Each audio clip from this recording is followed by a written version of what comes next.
your best choice. BEFM, 부산영어방송. Coming up next is Midday Mate with Kimberly An. BEFM, 부산영어방송.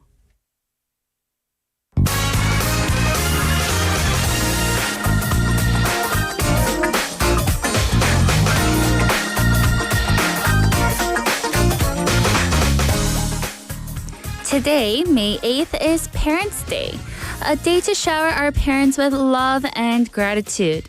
Traditionally, we pin carnations, give gifts, or share heartfelt things. But today, we're diving into fresh, modern ways to celebrate Parents' Day. With digital tools and new trends, how we honor our parents have evolved. From heartfelt video calls to unique experiences, we'll explore how to make this day unforgettable. It's Thursday, May 8th, 2025, and this is Midday Mate. Let's get started!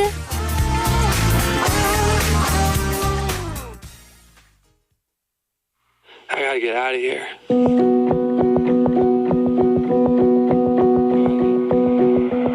We live on different streets, but we share the same pain.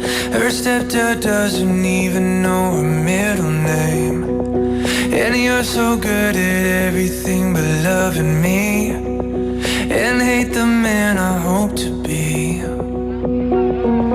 Two choices, stay or leave. What good is it to dream if we ain't gonna move our feet? So Saturday, run away, get out of the circus. Little town never found any kind of purpose. We both know our broken hearts deserve this, 'cause home is where the hurt is. We live on different streets, but we share the same world. Her stepdad doesn't even know she's into girls, and half my friends are drunk or hooked on something worse. The other half just wish they were. Two choices, stay or leave.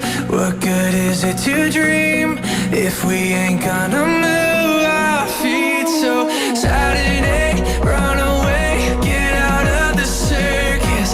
Little town never found any kind of purpose.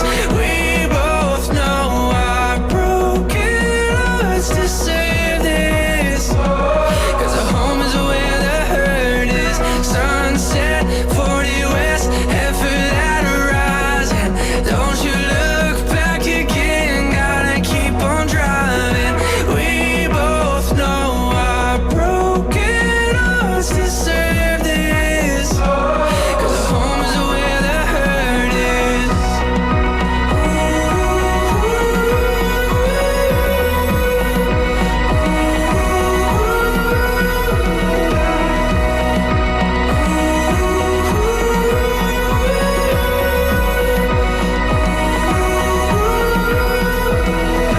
Saturday, run away, get out of the circus. Little town never found any kind of purpose.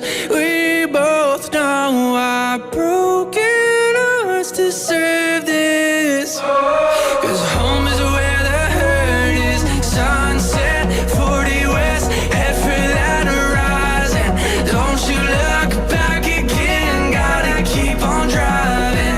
We both know our broken hearts deserve this, 'cause home is where the hurt is.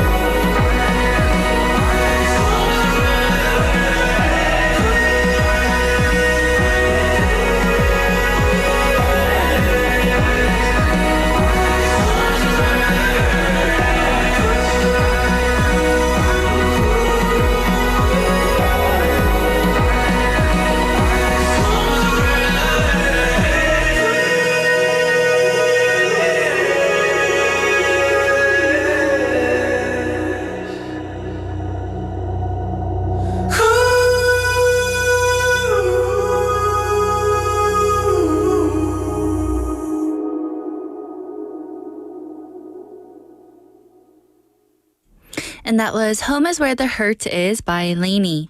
The song explores the painful emotions tied to returning to a place that once felt safe. Home. Instead of comfort, the singer feels heartbreak, memories of a broken relationship, and emotional wounds that never fully healed.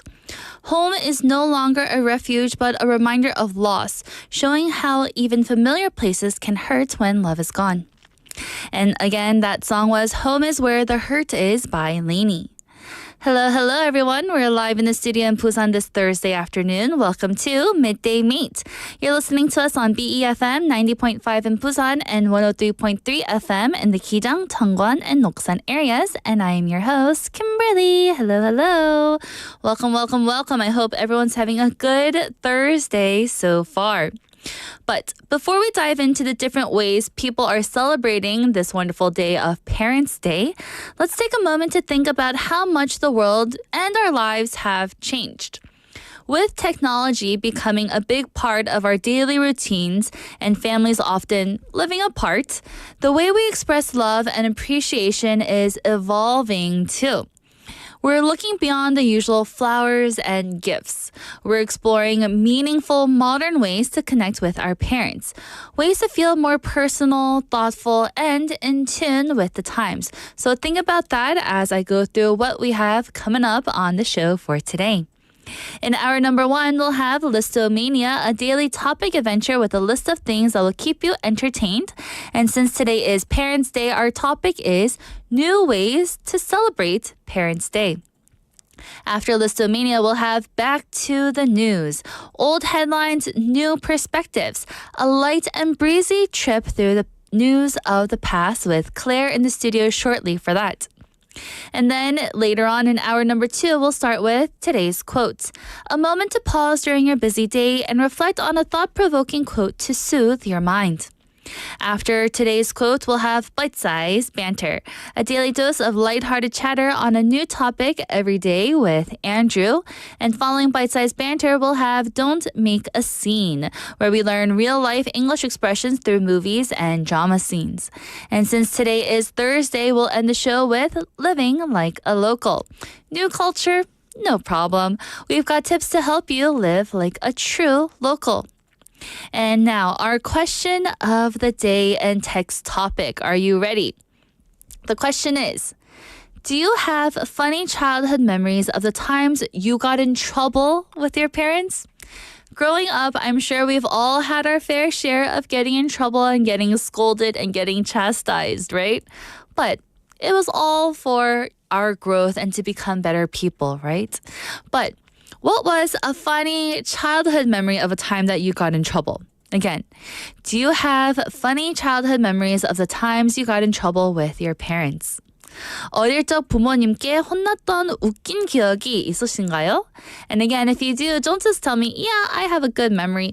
Tell me, what was it? We really want to share, and maybe you can say a little thank you to your parents also at the end of your answer, just to say, thank you for making me a better person today. Again, do you have funny childhood memories of the times you got in trouble with your parents? Go ahead and send in your answers by texting in pound 9050 or shop 9050 and it will only cost you 101, or reach us through KakaoTalk. Search BEFM or 부산영어방송 in Korean, add us and send in your messages for free. And we also do have our smartphone app. Search the same thing, BEFM or 부산영어방송 in any of your app stores. Download our app, listen to our programs, and leave us comments after logging in. And now I'll be right back with Listomania after the song. Here is One Way or Another by One Direction. One way or another, I'm gonna find ya. I'm gonna get you one way or another. I'm gonna win ya.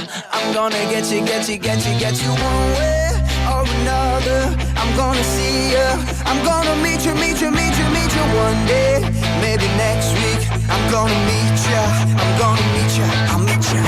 I will drive past your house.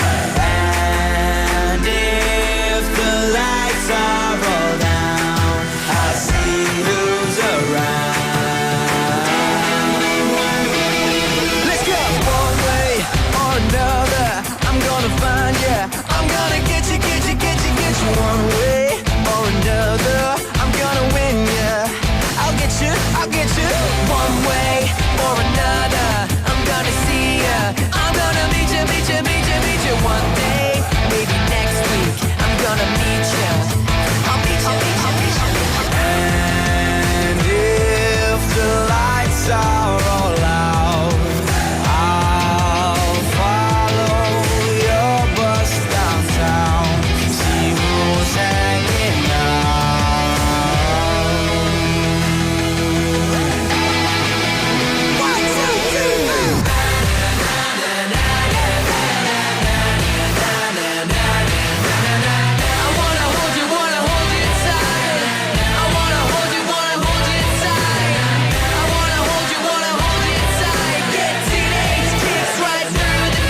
got you one way or another. I'm gonna see ya. I'm gonna meet you one day or another. I'm gonna win ya. I'm gonna get you one way or another. I'm gonna see ya. I'm gonna meet you one day or another. I'm gonna win ya. I'm gonna get you one way or another.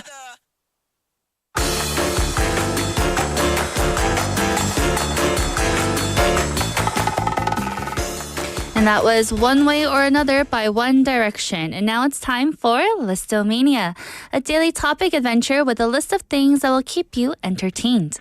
And today we're going to be talking about new ways to celebrate Parents' Day. So up first for Listomania, we have using digital devices and social media. In the past, Parents' Day was all about giving carnations, heartfelt letters, or traditional gifts. But now, digital devices and social media are becoming a huge part of the celebration. Instead of just giving a gift, many people are now sending video messages or e-cards to their parents. For those who live far apart, video calls or photos and letters have become a great way to stay connected. The use of these digital tools allows children to communicate with their parents in a meaningful way, no matter the distance. Parents also find these digital messages and video calls to be a way of learning new technology and staying in touch with their children. This is especially true if the parents are familiar with smartphones or computers. It's an opportunity to bring families closer, reducing isolation and helping parents stay connected in an increasingly digital world. These virtual methods of communication are becoming just as special as physical gifts and are a way of expressing gratitude in an updated, modern way. And this also comes with me too. Being apart from my parents for such a long time with distance as well being in there, having digital devices has definitely helped in the long run. Up at number 2, we have video calls with parents. When it's difficult to meet in person, video calls can be a wonderful way to celebrate Parents' Day. These days, many families are also creating group chats where everyone joins in for a video call to wish their parents a happy Parents' Day. Although some might think that parents aren't very familiar with digital tools, you'd be surprised at how many are now adept with using smartphones. With a simple video call, children can show their parents how much they care in direct, personal ways. The great thing about video calls is the ability to connect face-to-face with parents in real time. Even if you're far apart, seeing each other on screen can help foster a sense of closeness. Video calls allow you to exchange more than just words. You can see each other's expressions, laughter, and emotions, making the experience a lot more meaningful. So, a simple Happy Parents' Day can feel more intimate when shared via a video call. And this is something that I also did this morning. My parents live in Washington, D.C. in America while I'm here in Busan in Korea. So I always make an effort to video call with my parents almost every day. Basically every day. So video calls can be very good because even though we've been far apart for so many years, having a video call every day keeps us, in touch and having a better and intimate more relationship. So again, if you are living far away from your parents on this Parents' Day, I encourage you to go ahead and give them a video call. Although it may be a bit awkward at first, you'll get the hang of it. At number 3 for Listomania, we have special family experiences. These days, people are shifting from giving material gifts to gifting experiences that they can share together. Instead of buying a gift, many are opting to spend quality time with their parents by going on a trip, having a special meal, or participating in activities that they enjoy together. The trend reflects a shift towards cherishing the moments spent together rather than just the physical items that they give each other. Gifting an experience like a family vacation or a special dinner allows families to create lasting memories. There are even experiences like cooking classes or cultural activities that parents can enjoy, making them an excellent gift idea. The experience of being together is now considered a more valuable gift than simply handing over a tangible object. It strengthens family bonds and helps parents feel more involved in the lives of their children. This is also something that we can definitely do too. Instead of just giving them a carnation because that is tradition for us to give flowers on Parents' Day, why not do an experience together? Go on a little trip together over the weekend, or maybe have a quality time for dinner over the weekend also if you're busy on this Thursday. Save it for the weekend so that you can spend time together and create lasting memories instead of just giving a gift. Up at number 4, we have digital gifts, online shopping. While it's always thoughtful to buy a physical gift, online shopping has opened up a new way of giving. Now, it's easier than ever to find the perfect digital gift, whether it's an ebook, a streaming service subscription, or a digital music gift card. Online stores often offer great deals or Parents' Day themed promotions, giving you plenty of options to choose from. The best part about online gifts is that they're practical. For instance, you can give a digital audiobook for parents who enjoy reading, or a subscription to a music service so that they can enjoy their favorite songs. Digital gifts provide something that lasts long beyond the day that they've received, and are often more flexible than just traditional gifts. They also allow parents to enjoy a more modern and convenient shopping experience. The convenience of online shopping and the variety of exclusive online deals makes this a great option for the modern Parents' Day celebration. And lastly, we have sharing small daily moments with parents. Finally, another great way to celebrate Parents' Day is by simply sharing the small daily moments with your parents. Instead of going for something big, you can share photos, memories, or little everyday moments that highlight your relationship. For instance, you can post an old family photo on social media to reminisce and tag your parents in it if they also use social media, sparking memories from the past. And say that they don't use social media, you can also do this in the chat room that you're with your parents in. Go ahead and send some old photos of your family from when you were younger so that we can have some time of reminiscing and nostalgia. Additionally, spending time together with your parents, whether by cooking their favorite dish, going out for a light walk in the evening, or just talking, can mean more than any big gift. Because what do parents really want? Do they want your flowers? Do they want your money? No. I think they will want quality time spent with you. Overall, these shared, simple moments can make a huge impact and help foster a deep sense of connection. Sometimes it's not the grand gestures that matter the most, but the small, thoughtful acts of love that show how much you care. Sharing these little things together can make Parents' Day even more memorable. And everyone, that was our Listomania for today. New ways to celebrate Parents' Day. And say that you have a different way that you wanted to celebrate Parents' Day today. Go ahead and let us know so that we can also get some inspiration from your ideas and, honor our parents on this lovely day. And now with that, let's take a song break. Here is Telepath by Conan Gray.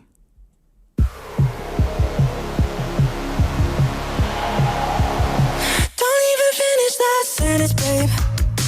Already know how this ends. You say we're breaking up, what a shame. Don't even wanna stay friends.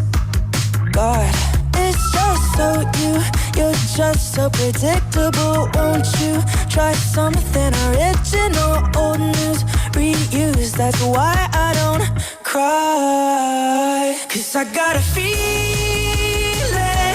you're coming back in the past. Yeah, I got a feeling you'll be sending me trash you should've left in the drafts. Yeah, I got a feeling you'll see me moving on and hate that I'm gone. I can't see it. You're coming back, call me a telepath.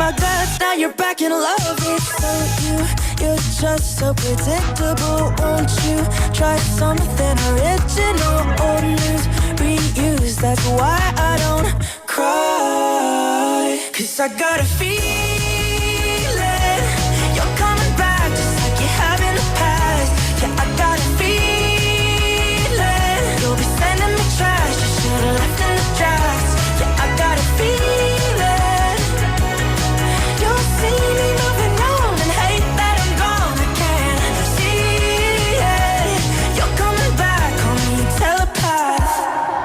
But I bet you, I bet you, I bet you, I bet you I'll call you when I'm crying, yeah. I bet you, I bet you, I bet you, I bet you return it perfect timing and I won't stop you from trying. 'Cause I got a feeling you're coming back like you have in the past. Yeah, I got a feeling you'll be sending me trash you should've left in the drafts. Yeah, I got a feeling you'll see me moving on and hate that I'm gone. I can't see it. You're coming back, call me a telepath. Call me a telepath. Call me a telepath. Call me a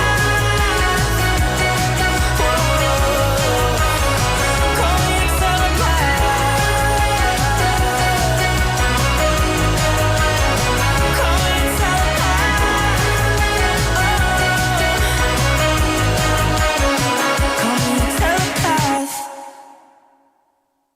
And welcome back, everyone. You just listened to Telepath by Conan Gray. And I'm your host, Kimberly, and you're listening to Midday Mate. And again, our question of the day and text topic today is, do you have funny childhood memories or times you got in trouble with your parents? Do you have funny childhood memories of the times you got in trouble with your parents? 어릴 적 부모님께 혼났던 웃긴 기억이 있으신가요? And I have an answer here from Benny Neem saying, for me, when I go out and about in my neighborhood, that caused my parents some trouble. I don't know if it's funny, but I guess concerned. So Benny Neem, you going out about in your neighborhood that caused your parents to worry and got mad at you? Maybe you have to stay home. And we have another message here from Chae-Sung Nim saying, I feel sorry that my mom was called to school because I was often late to school. Oh my, I also felt the same way. In high school, I was always late to school for some reason because at that time I wasn't taking the school bus and I would be driving myself to school. And, you know, there's just so much traffic and then you have to park and then walk to school. And I would always be late. But then my mom didn't really care. She was like, at the first she was angry, but later on she's like, it's okay. Just make them stop calling me. I was like, okay, sorry. So everyone else, do you have funny childhood memories of the times you got in trouble with your parents? Go ahead and send in your answers by texting in pound 9050 or shop 9050 and it'll only cost you 101. Or reach us through Kakao Talk. Search BEFM or 부산영어방송 in Korean. Add us as a Kakao friend and send in your messages for free. And we also do have our smartphone app. Search the same thing again, BEFM or 부산영어방송 in Korean in any of your app stores. You can listen to our programs and leave us comments after logging in. And now, let's take our time to go to our Thursday segment.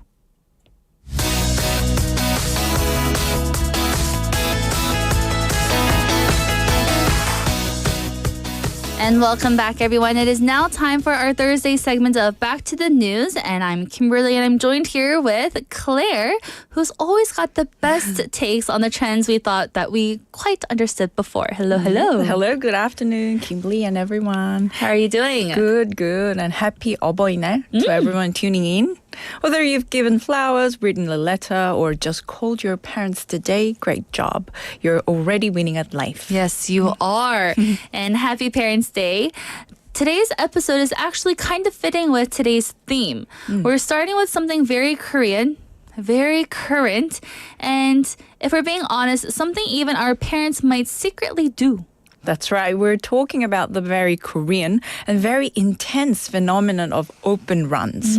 If you've ever seen people lining up outside a bakery at sunrise or sprinting into a store the second it opens, that's an open run. Have you ever done an open run before? I have just once, but not for a hot new gadget or a collab like sneakers, though. It was actually to register for a swimming class. Oh. I stayed up all night thinking I'd be one of the first. But when I got there, the line was already wrapped around the building. Wow. I got in, but I had this moment of like, wow, is this really my life now? For a swimming class. Yes. Was this recent or when you were younger? It was last year. It wasn't long ago. It must be a very popular swimming pool area. I think the one swimming pool was like going on construction or like for fixing, and then this one is exploded. Like so because everyone came over. Yeah, came over that way. Whoa. I was one of it. That's kind of iconic, I guess. Thanks. I guess I earned my spot and a new level of patience. I guess. I also did open runs long time ago when it was COVID time. Yeah. Do you remember when we had to line up for masks at yes, the yes. yakguk? Yes. And we could only get 2 at a time, I believe. I heard. Yeah. Yes, and I would go on an open run thinking that I would be first as well, like 30 minutes before the pharmacy actually Exactly. opened, but there was already a huge line. I thought half an hour is like enough, but not for I Koreans. need to think about some other open runs that I've done, but we'll save that for later. So let's get into it. What exactly is an open run? Where did it come from? And why are we all doing it now still? So in Korea, an open run means people literally running into a store the moment it opens, sometimes even before it officially opens, to get their hands on limited edition items. It's not just shopping, it's almost a sport. And this isn't just about big sales, right? It's not like Black Friday or anything. No, right. Like it's not about discounts or holiday deals. It's about exclusivity. These are often limited items, maybe 100 or 200 available that day. Once they're gone, that's it. That creates urgency, and urgency makes people do, well, things like camp out overnight for coffee mugs or pastries. Yes, it is quite intense because as we just mentioned for Black Friday, I remember doing Black Friday, Camp out. camping out. I would go with my friends in high school, my dad, because he wanted to be a chaperone because we were not, old enough to be out by ourselves. He would stay in the car and, sleep with the heater on while we're like shivering in the cold like at like Outside? 4 a.m. 4 a.m. waiting for the doors to open around like 6 or 7. That was my open run long time ago. I guess that was the first time I did an open run. Oh, I think I did it once as well, but that wasn't for me to like shop because I think I woke up early or something. I went to travel like Hong Kong, and then me and my friend like waiting in front of the store, and then we feel like kind of embarrassed, like. I don't want to be like someone who too eager to shop Right. at this early hour, but I just I think I had to go there at that time to get to my flight on time to get things first. But it's like, I feel a bit like half embarrassed, half like I need to get this done right now. I think for us in high school, it was kind of like a rite of passage. You had to go out and wait for the Black Friday sale in order to become a true adult. Yes, and then to tell your friends, like brag about, like I bought this like 10-year-old laptop for $100 for staying up all night. to get the best deal. So I still remember seeing a video of people sprinting into a department store just to buy a seasonal drink tumbler. Yep, that happened, and that brand wasn't even giving a discount. It was full price, but it had a cherry blossom on it, so people ran. We're talking before sunrise lines. Some even hired part-timers to wait for them. I heard about that also. That was in a book that I read before too, and that is commitment. And I know that in America just recently, now that we're talking about this, cherry blossom on a tumbler, my mom did an open run at one of the grocery stores because that they're selling tote bags. Do you know what I'm talking about? Yeah. And then they had like the seasonal Easter tote bag colors. The tea one. My mom went. There's only 4 per limit or 4 limit per person. So she went in, got it, and then she drove to another grocery store. Okay. And that store had a 5 limit bag. So she got another 5. 9 total. And then she went again with my dad later on the day. So it's crazy how, how we always do these types of open runs for something so materialistic.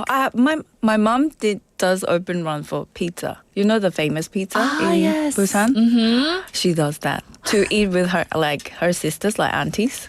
So she does it first, and then she get in line, and then other aunties come and they join and they eat the pizza. I'm like, okay, I haven't done it, but she did it. It's commitment or maybe a caffeine dependency. A little of both.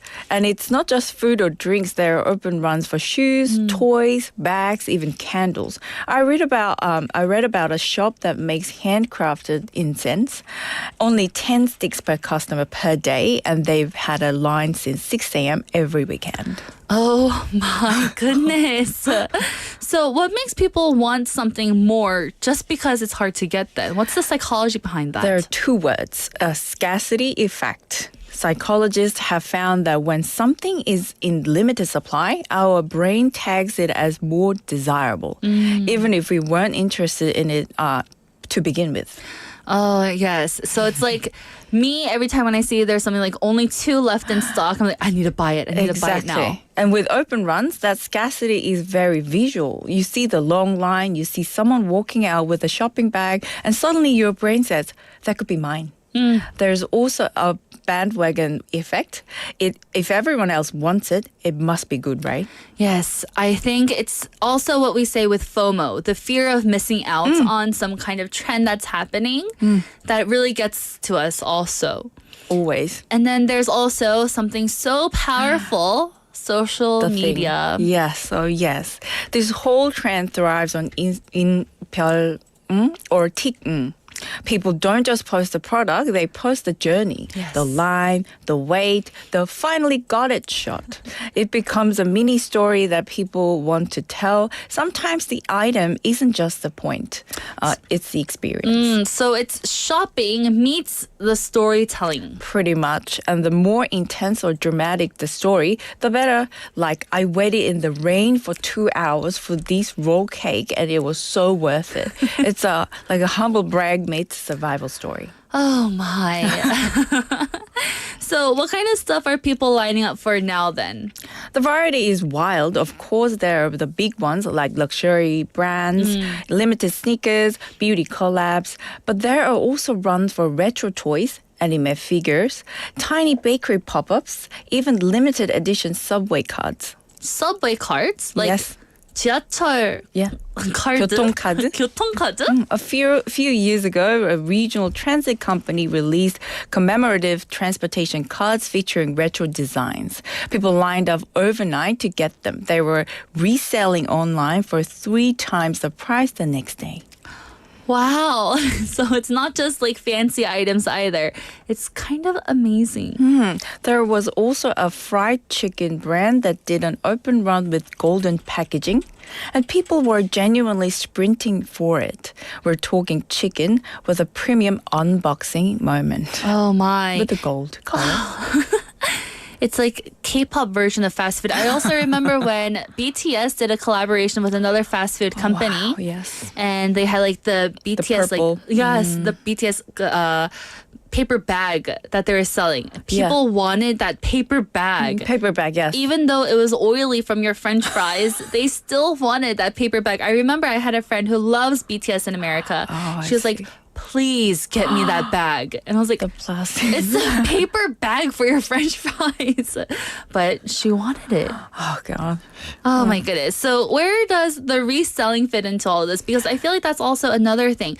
People don't just want it. They want to resell it for a better profit. That's also a big part. It's become a huge part of the scene. Some people don't even want the item. As you said, they want the flip. Resellers line up early, but buy as many units as the rules allow, and then list them online for 2 or 3 times the price. and then people actually buy it, right? Absolutely. If you couldn't line up or didn't even know about it, then buying secondhand might be your only option, especially for rare like collectibles or collabs. But then doesn't that ruin the fun for just like regular people? But that's the tension. On one hand, it adds to the prestige, like this item is so special, it's already on resale sites. But on the other hand, it locks out everyday fans who just wanted a drink tumbler or a toy for their kid. Oh my. And I'm guessing there've been some not so fun incidents also. Yes, some open runs have gotten dangerously crowded. A few years ago, a pop-up cafe selling limited goods had to be shut down by police after a crowd got too rowdy. There have also been reports of people fainting in long summer queues or fighting over queue numbers. That sounds more like a music festival rather than, getting in line to shop for something. Yeah, it really is a crowd management issue. Most of these places aren't built for huge surges, and brands don't always prepare well. Some people have called for safety guidelines or pre-registration systems to prevent chaos. Then what is the future for these open runs that we have? I think we'll keep seeing them, but more brands are experimenting with virtual queuing, QR code access, or app-based lotteries. That way, you reduce physical crowding while still keeping the buzz alive. All right, so that was with open runs. What is our main takeaway from this then? So open runs are a fascinating mix of economics, psychology, and culture. They show how much people value being first, how scarcity drives demand, and how community, even temporary ones formed in line, shapes our behavior. And sometimes you just really want that donut. Exactly. No judgment. We've all been there. Well, with that, everyone, let's take a quick break. And when we come back, we're going to dive into another modern obsession, binge watching and the rise of streaming in Korea. Let's take a song break. Here is Better Place by NSYNC.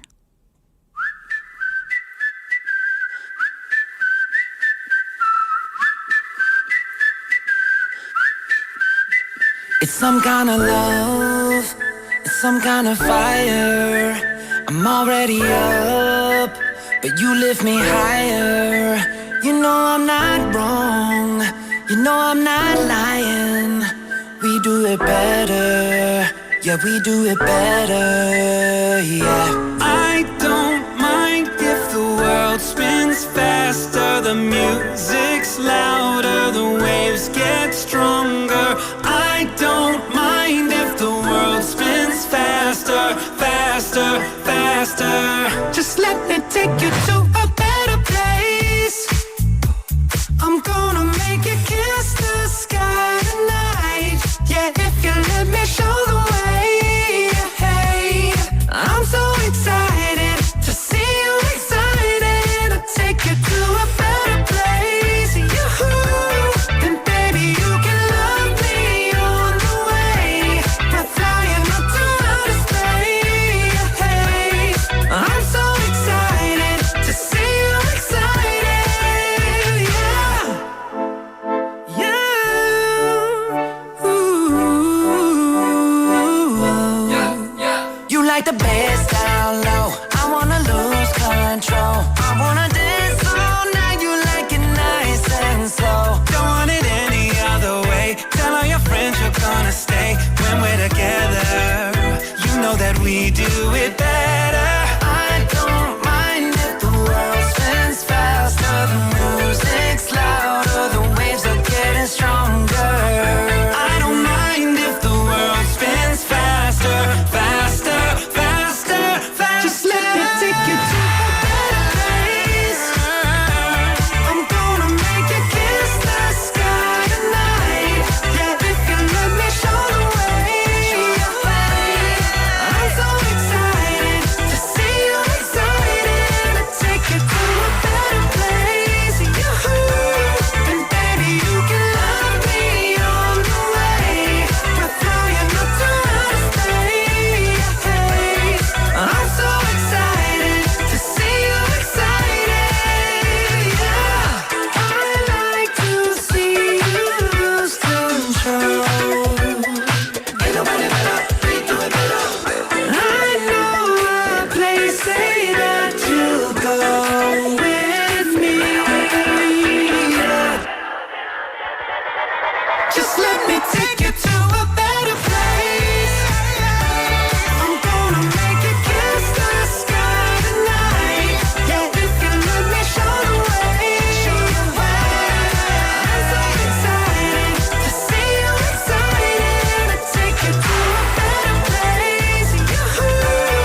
And welcome back, everyone. That was just Better Place by NSYNC. And right now we're in part 2 of Back to the News with Claire.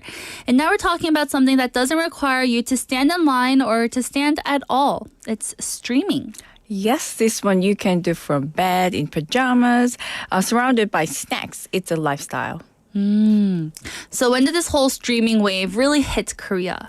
Streaming services officially launched in Korea in 2016, but they didn't take off right away. At first, the content was limited, especially for local viewers.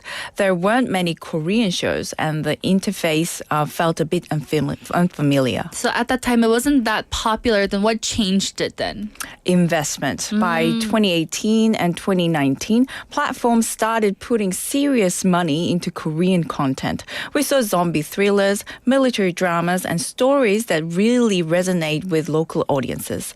And then some of those shows became global hits, which helped even more. Do you remember your first streaming binge? Oh, I do. I actually subscribed super early, but canceled pretty quickly because there wasn't much that interested me. But around 2017, my friend convinced me to try again. She made me watch this one show, Kids on Bikes, spooky lights, very retro vibes. I wasn't into it at first, but by episode 4, I was hooked. And here's the thing, I am a marathoner. Once I start, I have to finish, no matter what time it is. Streaming is dangerous for people like me.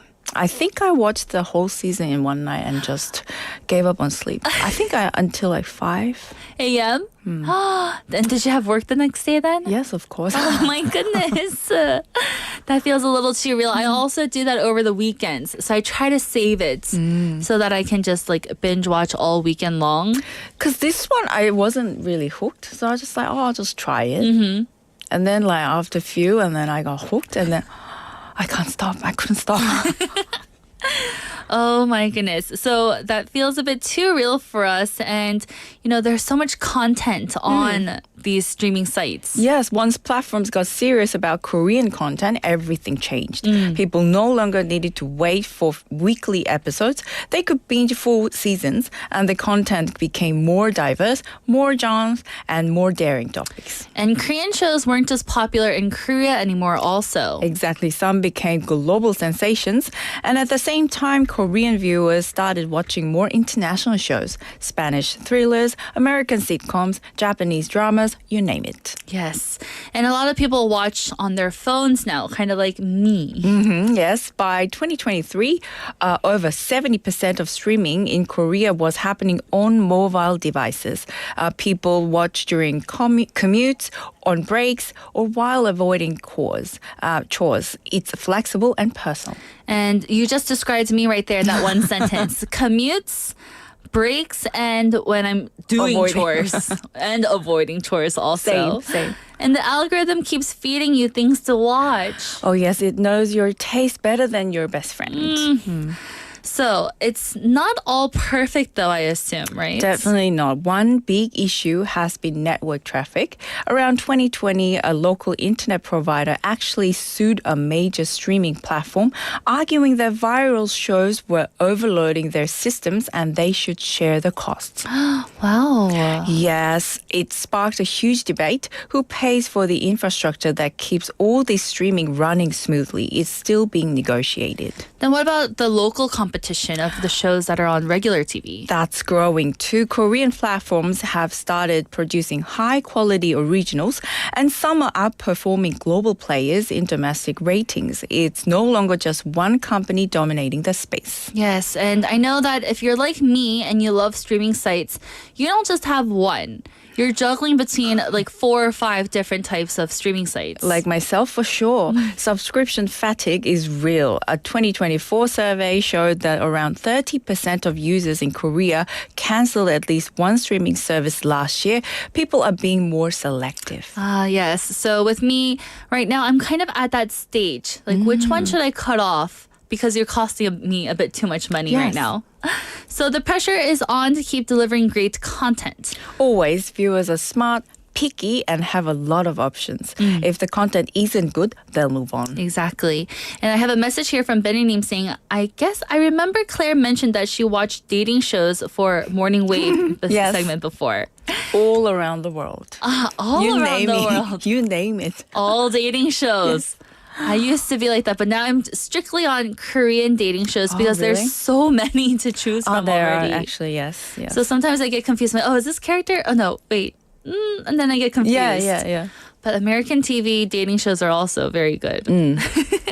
All around the world. But they're very different. Yes, they are.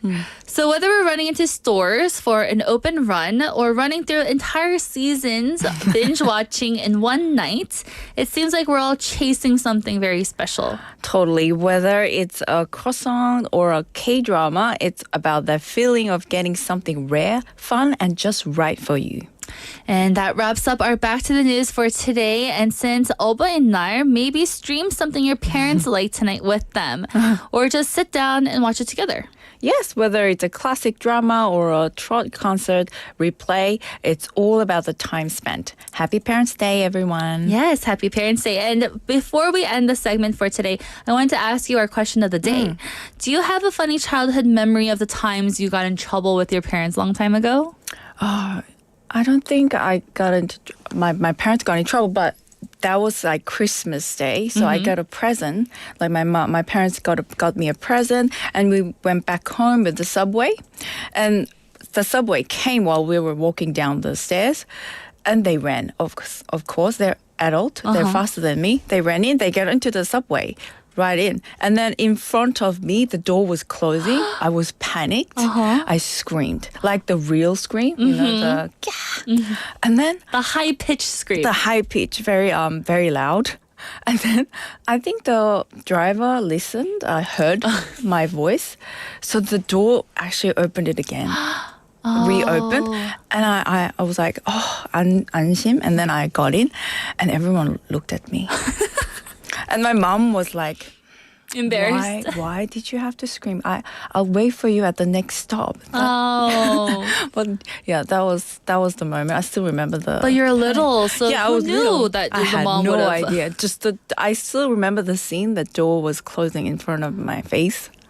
Yeah. Oh no, I bet the driver was like, oh no, someone's arm got stuck I know. inside. I know. Now I think about it, it feels like maybe he thought like I got stuck or something. Oh my goodness. Everyone here is saying kukukuku in our YouTube live stream right now. Well, again, Claire, thank you so much for Back to the News segment today. It was so much fun. And I will see you next week. See you next week. Have a great day. Everyone, that is the end of our first hour. I'll be back at 1 p.m. after the song. Here is Head On by the Jesus and Mary Chain. Since I get my head round you, come around catching sparks of you. Get an electric charge from you. A second-hand living, it just won't do.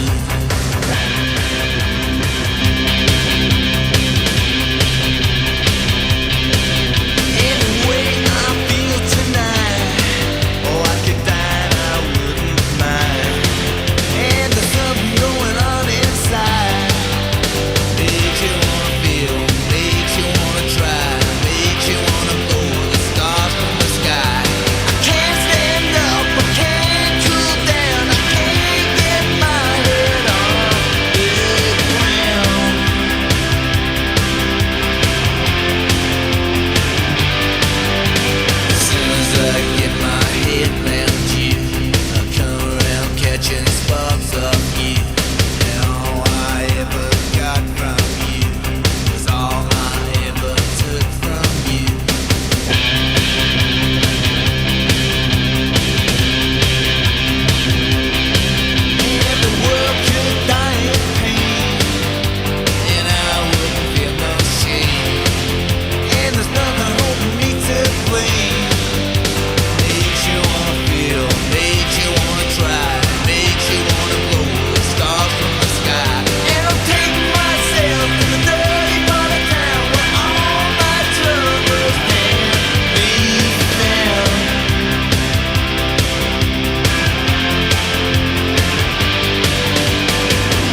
to you. Stand up, little girl. A broken hearted, yeah, whatever. Sounds like UB40. Come on, baby, come on over.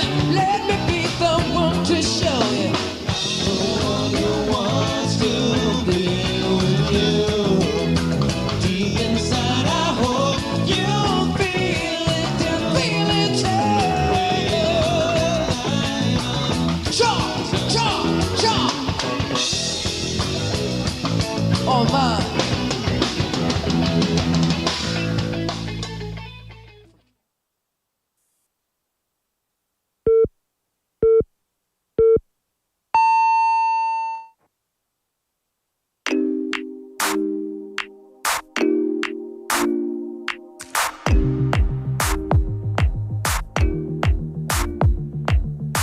Uh-oh, running out of breath, but I got stamina. Uh-oh, running out, I close my eyes, but I got stamina. And uh-oh, I see another mountain to climb, but I got stamina. Uh-oh, I need another lover be mine, 'cause I got stamina. Don't give up, I won't give up. Don't give up, no, no, no. Don't give up, I won't give up. Don't give up, no, no, no. I'm free to be the greatest, I'm alive. I'm free to be the greatest here tonight. The greatest, the greatest, the greatest, alive. The greatest, the greatest, alive. Uh-oh, running out of breath, but I got stamina. Uh-oh, running out, I close my eyes, but I got stamina. And oh yeah, running through the waves of love, I got stamina. And oh yeah, I'm running and I'm just enough, and I got stamina. Don't give up, I won't give up. Don't give up, no, no, no. Don't give up, I won't give up. Don't give up, no, no, no. I'm free to be the greatest, I'm alive. I'm free to be the greatest here tonight. The greatest, the greatest, the greatest, alive. The greatest, the greatest, alive. Oh, oh, I got stamina. Oh, oh, I got stamina. Oh, oh, I got stamina. Oh, oh, I got stamina. Ay, I am the truth. Ay, I am the wisdom of the fallen. I'm the youth. Ay, I am the greatest. Ay, this is the proof. Ay, I work hard, pray hard, pay dues. Ay, I transform with pressure. I'm hands on with effort. I fell twice before. My bounce back was special. Let downs will get you, and the critics will test you. But the strongest survive. Another scar may bless you. Don't give up, No, no. I won't give up. No, no. Don't give up, no, no, no. Nah. Don't give up, I won't give up. Don't give up, no, no, no. I'm free to be the greatest, I'm alive. I'm free to be the greatest here tonight. The greatest, the greatest, the greatest, alive. The greatest, the greatest, alive.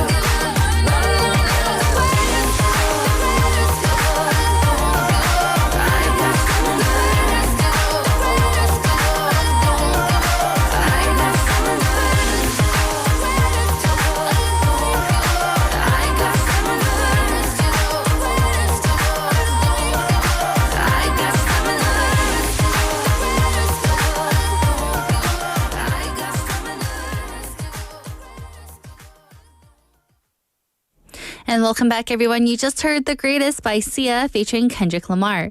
The Greatest is a powerful anthem about resilience, strength, and perseverance in the face of adversity. Sia's lyrics encourage listeners not to give up no matter how tough things get. The repeated line, "I'm free to be the greatest," reflects a sense of liberation and inner power. Kendrick Lamar's verse adds urgency and depth, referencing struggle and endurance. Together, the song serves as a motivational call to rise above challenges and keep fighting for your place in the world. And again, that was The Greatest by Sia featuring Kendrick Lamar. Hello, hello. We're live in the studio in Busan this Thursday afternoon. Welcome to Midday Mate. You're listening to us on BEFM 90.5 in Busan and 103.3 FM in the Gijang, Cheongwan, and Noksan areas. And I'm your host, Kimberly. Hello, hello. Thank you for joining. And it is now hour number 2. We're going to start off with today's quote, a moment to pause during your busy day and reflect on a thought-provoking quote to soothe your mind. And after today's quote, we'll have bite-sized banter, a daily dose of lighthearted chatter on a new topic every day with Andrew. And after bite-sized banter, we'll have Don't Make a Scene, where we learn real-life English expressions through movies and drama scenes. And then since today is Thursday, we'll end the show with Living Like a Local. New culture? No problem. We've got tips to help you live like a true local. And now, our question of the day and text topic, it is, do you have funny childhood memories of the times you got in trouble with your parents? Because again, today is Parents' Day here on May 8th. So, 어릴 적 부모님께 혼났던 웃긴 기억이 있으신가요? And I have a message here from 만학도 영어님 saying, 안녕하세요. 저는 미국에 사는 아들로부터 어버이날 선물 쇼핑몰 캐시 50만 원을 받았어요. Wow! So 만학도 영어님 was able to get 500,000 won in shopping mall cash, like a gift certificate, from her son that is in the U.S. for Parents' Day. That is a huge present, and I hope you spend it not wisely. Just spend it on whatever you want, 만학도 영어님. And 만학도 영어님 continued saying, 그리고 텍스트 토픽 관련하여 어렸을 때 해처리를 든 엄마를 피해 할아버지 방으로 피신했는데 그때 할아버지와 합동으로 방문을 붙잡고 엄마를 못 들어오게 했던 적이 있었어요. Oh my goodness. Related to the topic, 만학도 영어님 said, when I was little, I once ran to my grandfather's room to escape my mom from holding a stick because a long time ago, or even now, sometimes they'll have a stick to, do some memme, right? So then she ran into her grandfather's room and they teamed up together and hold the door shut so that her mother wouldn't come into the room. That's very cute. And thank you for sharing, 만학도 영어님. I'm sure that those are very fond and good memories. We have another message here from Drift Monkey님. Hello, DM. Saying, I took a small ball from a store while shopping with my mom. She dragged me back there to return it and apologize to the lady at the counter. She had no problem with it, but my mom wanted to. It made me feel bad for taking it. I was bawling my eyes out. Oh no. Hopefully you took the small ball by accident, Drift Monkey님. If not, I'm glad you were able to learn a lesson there. To go back and give it back and not to take things. Others, go ahead and send in your answers. Text in pound 9050 or shop 9050 and it only costs you 101. Or reach us through Kakao Talk. Search BEFM or 부산영어방송 in Korean and add us and send your messages for free. We also do have our smartphone app. Search BEFM or 부산영어방송 in any of the app stores. You can listen to our programs and leave us comments after logging in. And now I'll be right back with today's quote after the song. Here is Love to You by M-Day.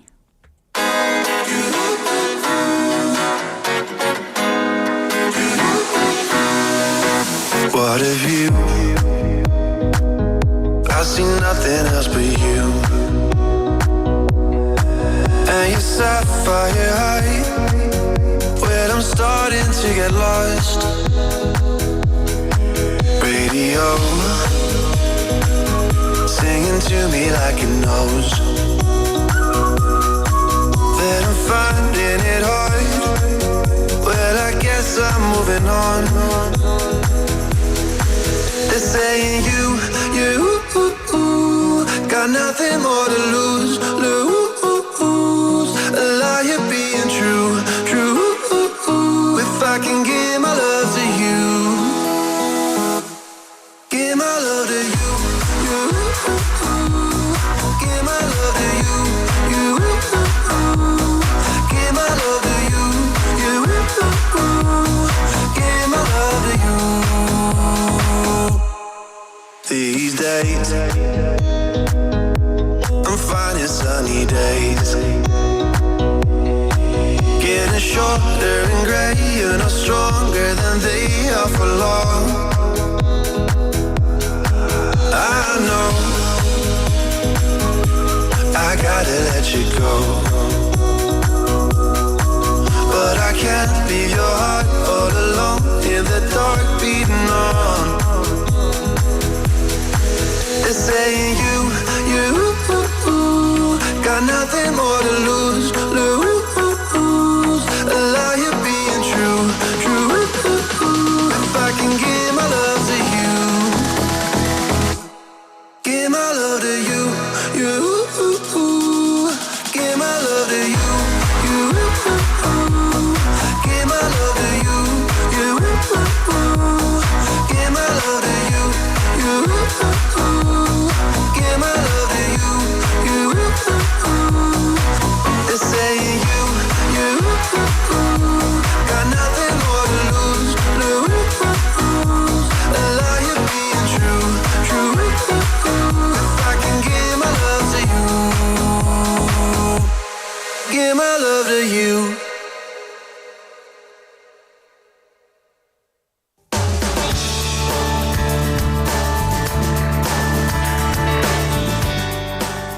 That was Love to You by M-Day. And now it's time for today's quote.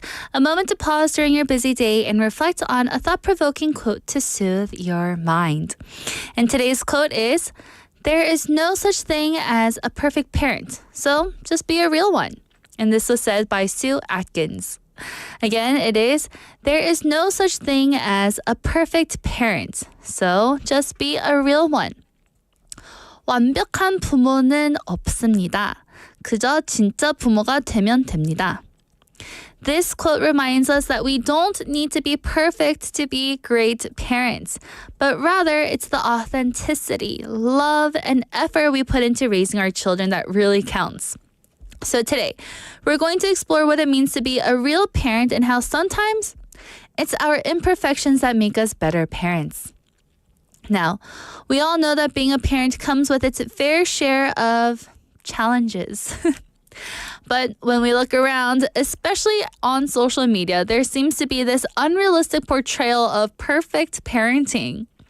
You know, the perfectly organized home, the kids always smiling, the spotless lunch boxes, and the never-ending energy.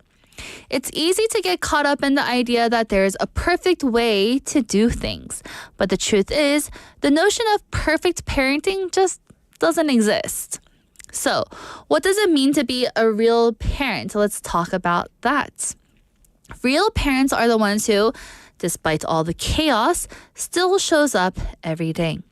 They make mistakes, yeah, but they own those mistakes and learn from them.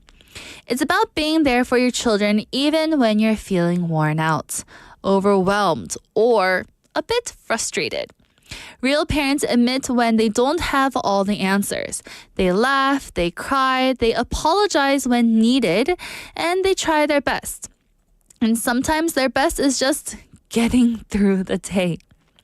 I want to share a story that truly highlights this idea of real parenting.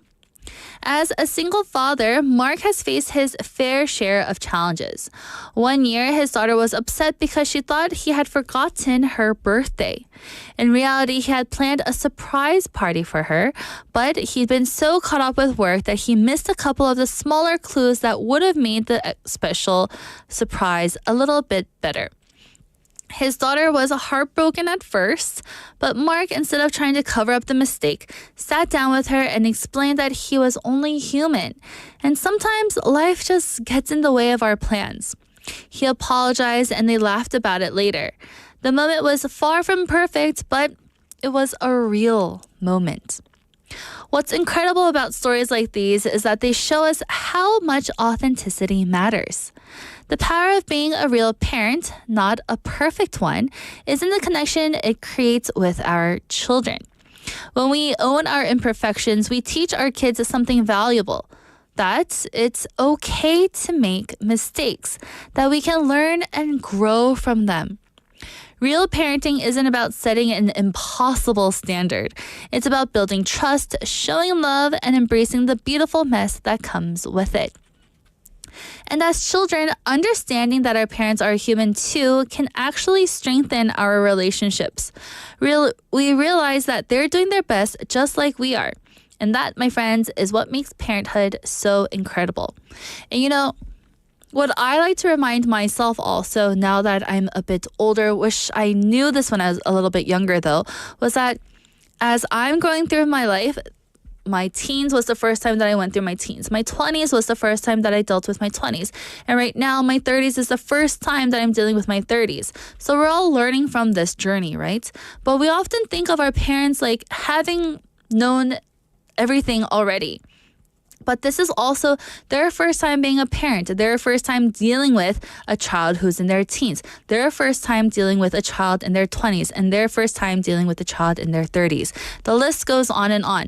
So to be a bit more, nicer about that would be better too. When I think about this quote, I'm reminded of conversations I've had with friends who are parents. Some stay at home, some juggling full-time jobs, and some doing it solo. And no matter what their family looks like, the one thing that they all have in common is the quiet guilt that they carry, wondering if they're doing enough.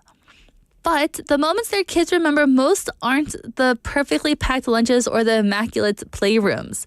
It's the bedtime stories read with their tired eyes, the inside jokes, the way that their parent made them feel safe during a meltdown. That's what sticks. That's what matters. I've also seen this idea play out with my own parents. Growing up, I didn't always see them as perfect, and they'd be the first to admit that they made mistakes, but they showed up for me all the time. They listened when it counted, they said sorry when they needed to, and they taught me to do the same also. Looking back now, I realize that their willingness to be vulnerable made our bond a lot stronger. So whether you're a parent now, will be in the future, or are simply reflecting on your own upbringing, this quote is a gentle nudge to let go of that perfection and lean into what is real. And again, if you don't have children right now, and say that you can just think about your childhood from before. Again, today's quote is, "There is no such thing as a perfect parent, so just be a real one." There is no such thing as being a perfect parent, so just be a real one. And here, Benny Neem saying, great quotes coming in, especially I have a chance to be a future dad. Yes, even though we may not have children at the moment like myself, but in the future, we can learn from these types of quotes to become better parents. Again, 완벽한 부모는 없습니다. 그저 진짜 부모가 되면 됩니다. And that was today's quote. And now let's take a song break. Here is Slide by Hazel English.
Little pieces of the nothing that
And welcome back, everyone. You're listening to Midday Mate, and now it is time for Bite-Sized Banter with Andrew. Hello. Hi.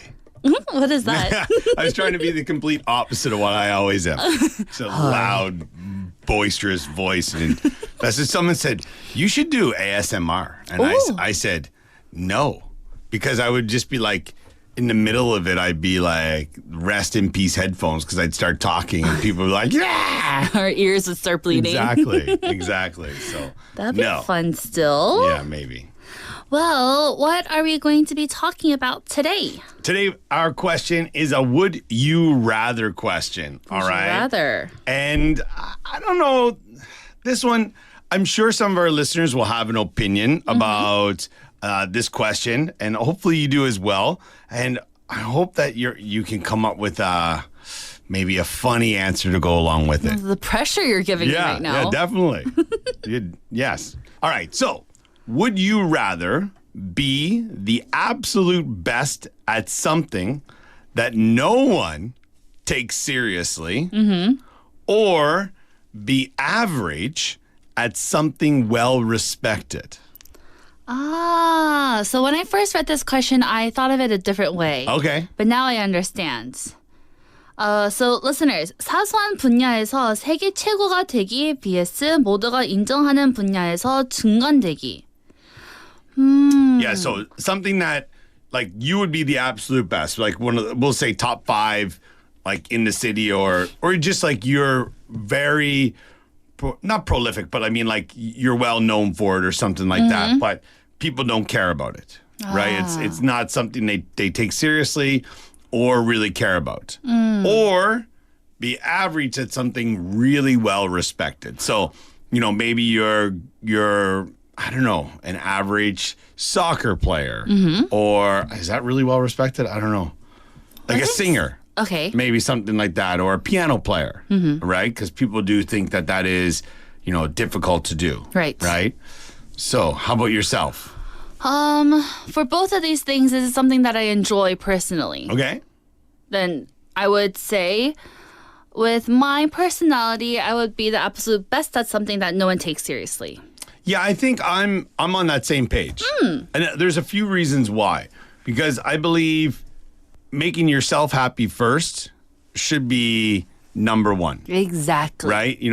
Not saying you should always look out for number one and be selfish and whatnot. That's not what I'm saying. What I'm saying is that if you are in a great state of mind, and if that being really good or the absolute best at that thing brings you joy, you probably don't care about what other people think. Exactly. Like, I'm not saying like, okay, I'm a circus clown, or you can make balloon animals, or you use the yo-yo. But if that makes you happy, you can do other things in your life that people will take seriously. Yeah, because I was thinking, opera singers, they're very talented. They put a lot of practice and hours into their work. However, does everybody love opera? Not really, right? No. To be honest, I'm not like a huge opera person either. No, And I'm not very well respected, but I'm like, it's not necessarily for me. right, and then I'm not putting any shade on the actual, Oh yeah, there's job. Kimbo over here just chucking shade on everybody. Come fight her. She'll take you out. But if I loved opera and I loved singing, I would want to be the best at it, even though I wasn't well respected and people didn't know about it. Yeah, or like, for example, if you were a trader or like a financial analyst, I'm not saying that people think that's like the best job in the world, but if you do a good job at it, people will respect you. It's it's in business and stuff like that.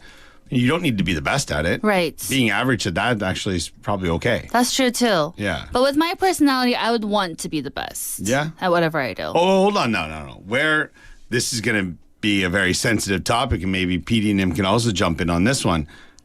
Where would you put our job? Our job? Is it one that people take seriously, or one that no one takes seriously? Is it well respected? I think it's well radio respected. personalities? Yeah, of course. I just needed that. We have so many loyal listeners Sure. that come in and chime into our chat all the time. And I think they look forward to our segment, especially also. Okay, all right. So we may not be the best. We may not have like the, 1 million subscribers and listeners coming in. Yeah. But we are average and it's well respected, I believe. All right, okay, good. All right, I'll take that. Thank you for the reaffirming my beliefs as well. Phew. Yeah. It But like if you were like, if I throw out a job like a beatboxer, do you think that's somebody nobody cares about or is it well respected? I'm not quite sure. I guess if you're in the music world, you might take it a little more seriously than Right. somebody who's in finance. That's true. Yeah. But I would also put a spin on it with like beatboxing. Yes, I love people who are beatboxers, and I actually know someone who's really good at it. Yeah. However, I feel like with the change of technology and AI, Yeah. that can also be done with technology now. Yeah, I'm pretty good at it too. Oh, really? Yeah, no, maybe another time. But I'll say a job that like no one cares. I worked at a call center when I finished high school. Maybe after my first year of university, I think it was. I worked at a call center and I was selling long distance plans to Americans on the west coast of the USA. So it was from like Texas west. So because I worked the night shift, which was like, the time change, that's where I was from the East Coast of Canada. All right. So, and I was really good. Really good. Like people would like, if they had 2, maybe 3 sales in a week, they were over the moon because you're just cold calling these people to try to get them to change their long distance provider. For people in Korea, you're wondering, what is long distance? It's You like, mean phone, right? yeah. So back in the day, you had like, if you were calling from one state to another, there was a different fee Right. than calling within your own state. And then if you were calling from outside your city, that also might be long distance. Yeah. So, but I would have like 12, 13, 14 sales a week. Wow. And then it was like, if you sold a certain amount, then or even sometimes in a day, I would have like some crazy numbers. And it was like I was coming into work overtime to try to hit a certain limit to get like a bump in pay because you get like a commission kind of stuff. But I was good, but nobody cares about telemarketers. Nobody. They really are the bane of the people's existence. They do not want those people in their lives. But I was Yeah. good. Good. was Well, then you Maybe were. the absolute best. Some people say I was the best. I think you were. I was huge. Because if you're able to persuade people to buy long distance plans Yeah. by just cold calling, Yeah. I think you're the And I was absolute fresh out of best. high school, I think it was, or after 1 year university. Ooh. Yeah. Got that talk I was in you. peak BS. It was great. So everyone, would you rather be the absolute best at something that no one takes seriously or be average at something well respected? Let us know. Who knows? It could be a job that everyone loves or a job that people don't really care about or overlook. So just let us know what you think. And Andrew, thank you so much. I'll see you tomorrow. Have a good one. Bye-bye. Bye. And welcome back, everyone. That was our bite-sized banter segment with Andrew. And again, our topic was, would you rather be the absolute best at something that no one takes seriously or be average at something well respected?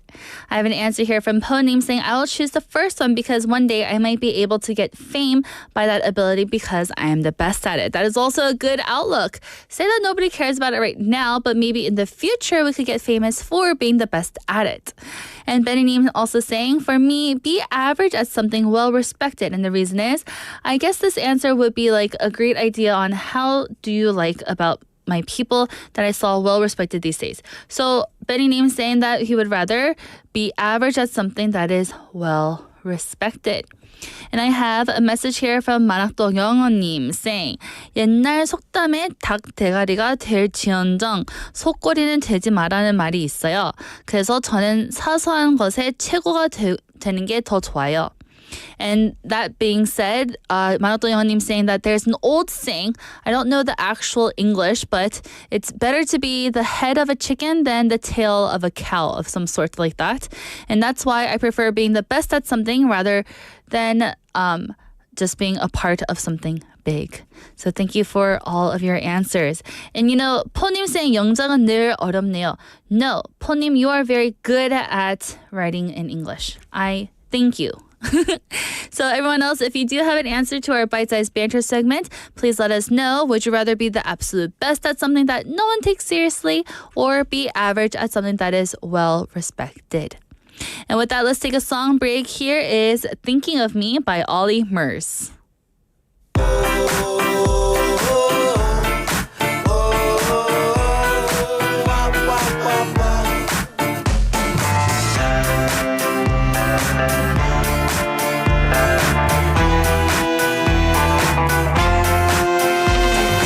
Wintertime in London, are you making plans? Are you still rocking covers with your old red bands? If you're sitting in the places that we used to be, or if you're somewhere listening to Bob Marley, then I know that you're somewhere thinking of me. Do you still pick up the seashells on that pebble beach? Remember when that crab came up and pinched your feet? When that old guy gave us all those drinks for free? Do you still get knocked down by that Picardy breeze? Then I know that you're somewhere thinking of me. Oh yes you are. Then I know that you're somewhere thinking of me.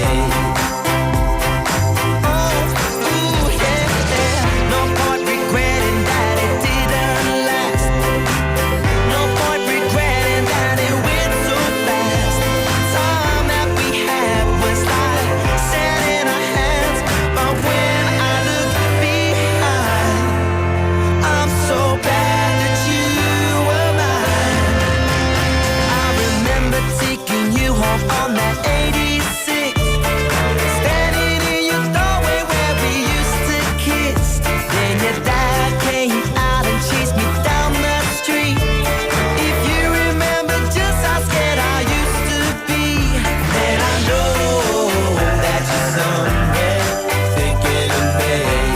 I know wherever you go, that you'll be thinking about me now.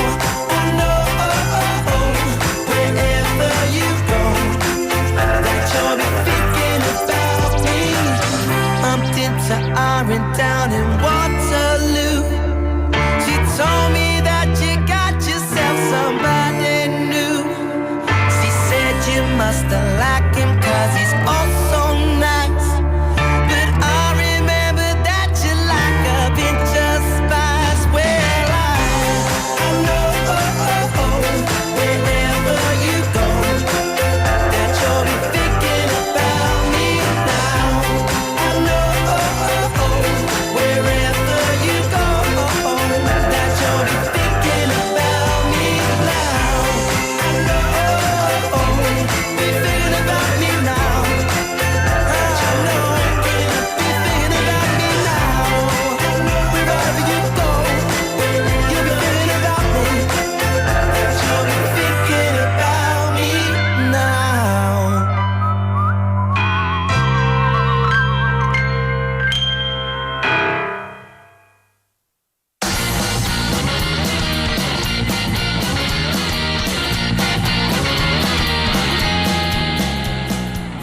And that was Thinking of Me by Ollie Murs. And now it's time for Don't Make a Scene, where we learn real-life English expressions through movies and drama scenes. And this week we have been going over a scene from the movie Ant-Man, and I can't believe it's already Thursday. So let's review what we learned so far Monday, Tuesday, Wednesday. On Monday, we looked over the expression, it's over. It's over. This means something has ended, but with different tones that it is used in, it can have a variety of different meanings as mentioned before. On Tuesday, we went over the expression, we got you. We got you. This means that you've been caught and there's nowhere else left to run. It's often used by the police, security, or someone catching someone in the act. We got you or we found you. You can't escape now. And on Wednesday, yesterday, we went over the phrase, it's the end of the line, pal. It's the end of the line, pal. This phrase means you run out of options. You can't go any farther, and it's used when a journey is finished, a plan has failed, or someone's run out of chances.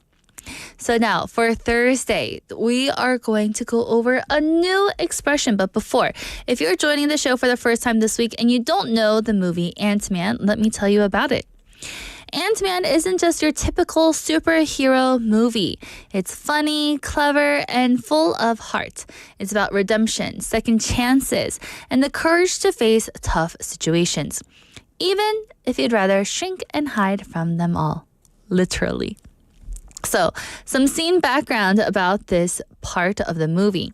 Scott Lang is on the run again, and the authorities think they've finally cornered him. One of them says, just pull that off like a Band-Aid. Just pull off that Band-Aid, which means, let's get this over with. No more hiding, no more running. It's a push for Scott to face the truth even when it stings. So today, our expression is just pull off that Band-Aid. Just pull off that Band-Aid. And I know that sometimes when we have a boo-boo or a little scab, we put a Band-Aid on. And since the Band-Aid is sticky, it hurts to take off the Band-Aid sometimes, right? But sometimes we just gotta rip off the Band-Aid in one go. But what does this mean? When you pull off a real Band-Aid, especially one that's stuck really tight, it hurts for a second, but once it's off, it's done. The pain is quick and over. The advice? Don't drag it out. Just do it fast. The more that you pick on a physical Band-Aid and you try to rip it off slowly, it pulls all your little hairs and it hurts even more. So instead of that, just pull it off very quickly. But what is the figurative meaning? Just pull off the Band-Aid is a common idiom that means face something unpleasant, get it over with quickly, and stop delaying something that needs to happen. It's often used when someone's avoiding a hard conversation, a breakup, quitting a job, or giving someone some bad news. Just pull off the Band-Aid means stop avoiding it. Do it now, it'll hurt less in the long run.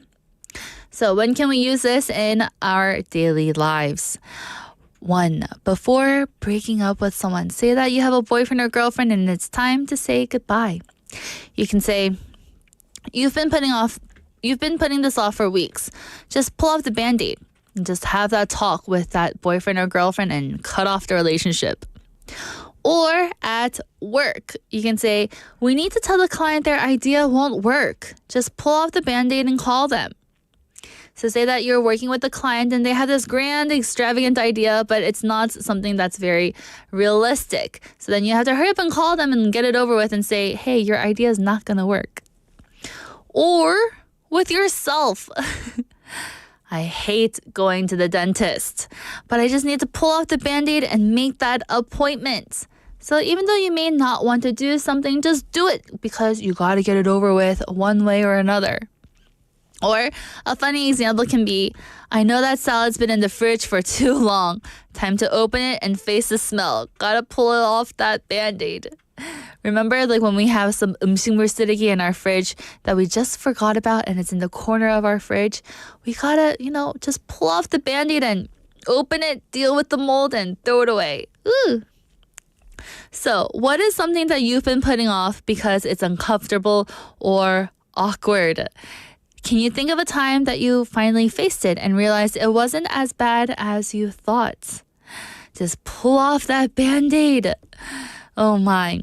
So life is full of sticky situations and dragging them out only makes things messier. Pulling off the Band-Aid is about bravery. It's a small moment of courage that clears the way for healing, closure, and growth. In Ant-Man, Scott has to face those painful truths to become the hero he's meant to be. And sometimes, so do we. And that was our expression for today for Don't Make a Scene. Just pull off that Band-Aid. And with that, let's take a song break. Here is All I Ever Do by Adrian Nunez. All I ever do now is look into your eyes and wonder how. All I'd ever do is say that I don't need nobody, but it's only 'cause I hadn't found the one I needed. All I'd ever do is end up saying that I'm sorry when it fell apart and both of us were done and leaving. Yeah, maybe this sounds crazy, but finding you saved me.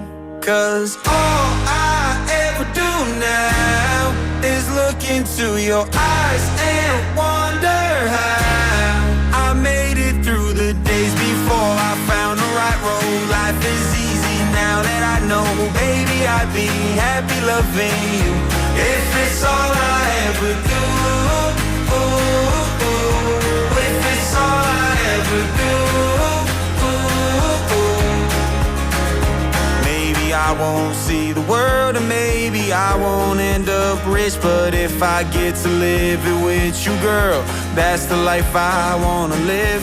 I could do forever if forever's you and me, and I'm never going back to the man I used to be. 'Cause all I ever do now is look into your eyes and wonder how I made it through the days before I found the right road. Life is easy now that I know, baby, I'd be happy loving you if it's all I ever do. If it's all I ever do.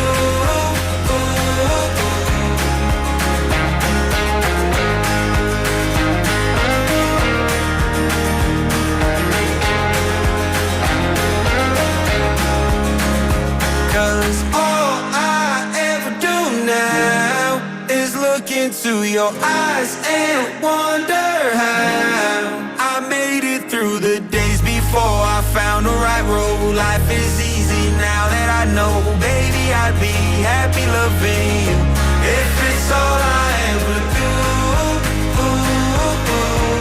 If it's all I ever do. If it's all I ever do. If it's all I ever do.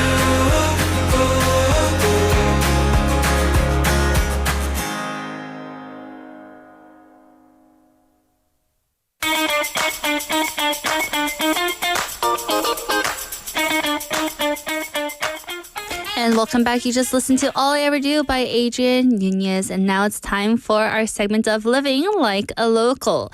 New culture? No problem. We've got tips to help you to live like a local. So, I'm going to go over some cultural differences you might notice when you first arrive in Korea. And it's always interesting to see what can be a bit of a shock, but don't worry.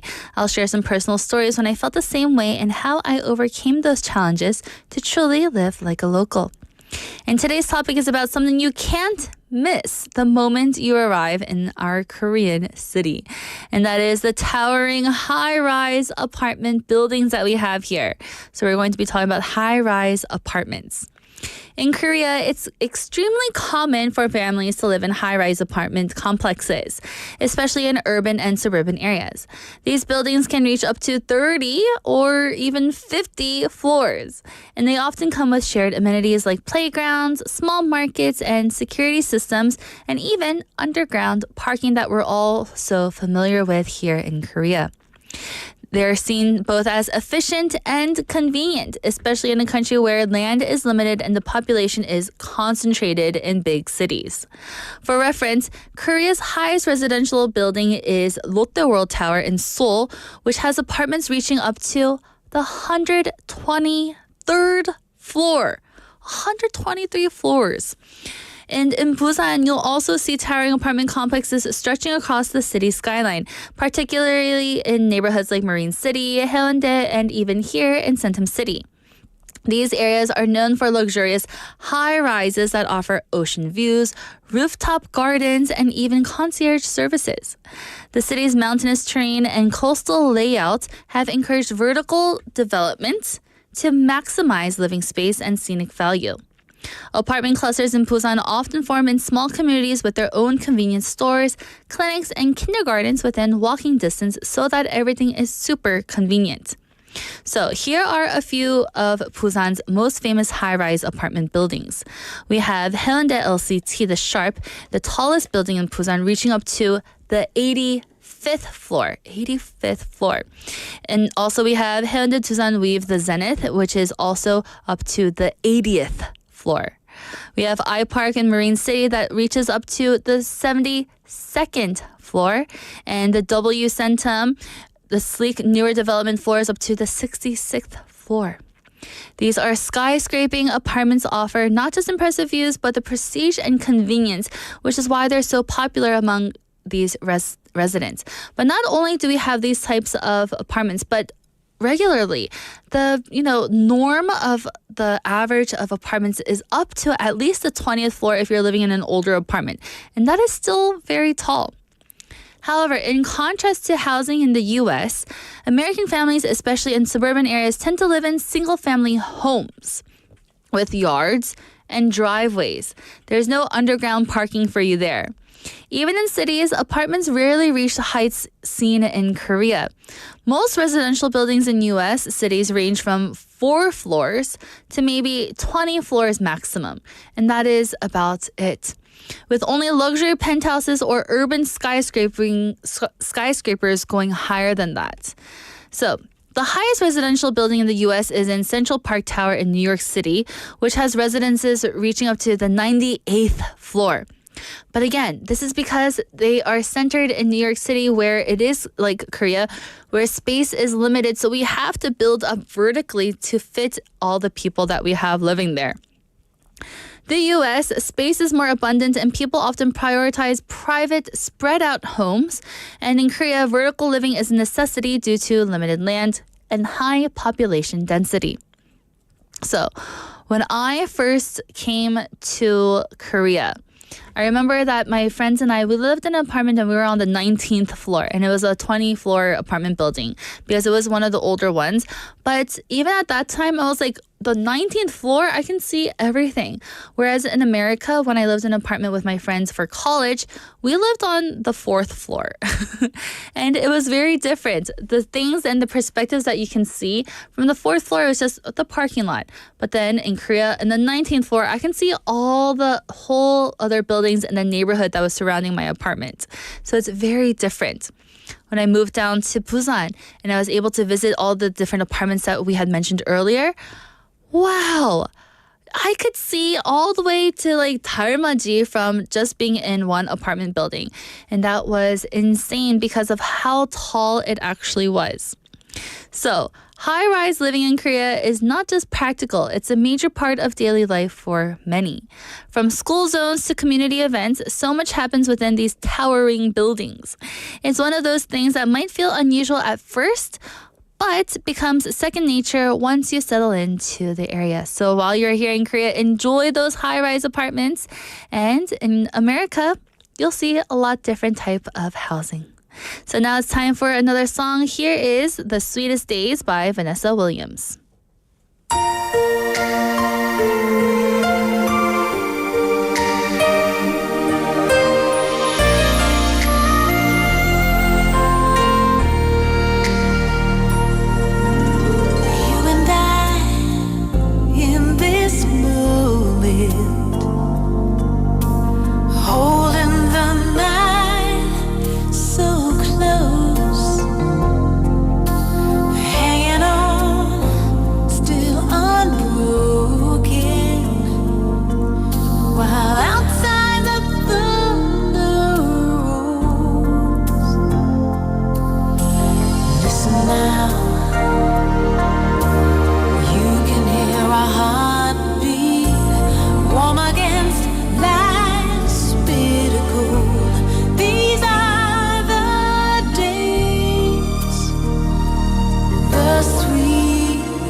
everyone, that was The Sweetest Days by Vanessa Williams.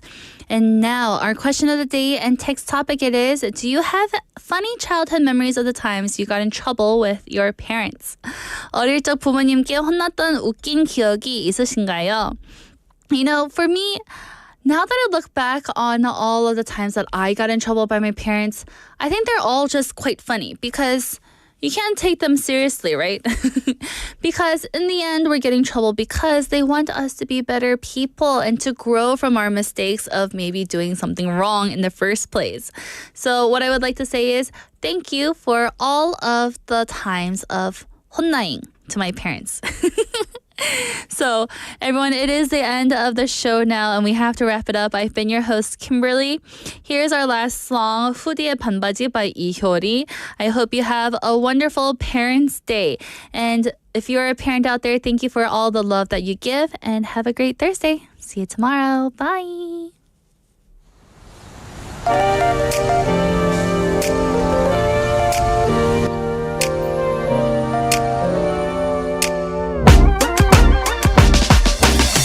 낮엔 아직도 꽉 막힌 너 때문에 밤엔 아직 좋아 쌀쌀 맞은 기분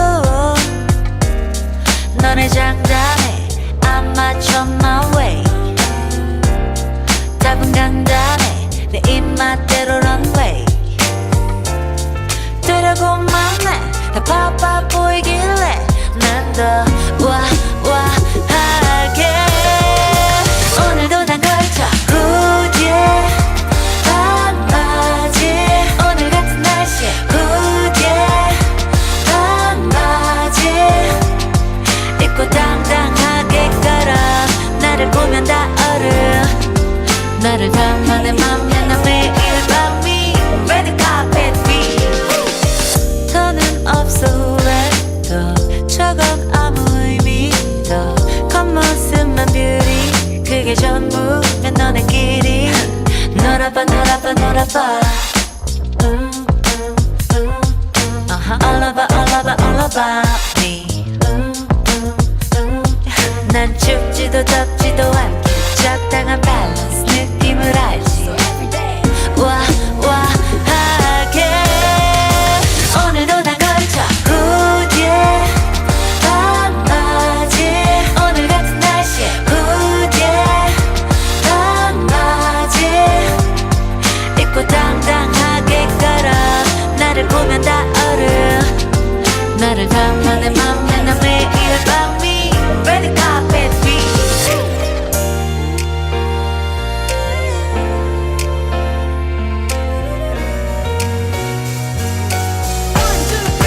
오늘도 난 맞아 후디에 반바지 스타일링은 내줘 후디에 반바지 입고 당당하게 걸어 나를 보면 다 얼음 나를 담아 내 맘에 나 매일 밤이 red carpet beat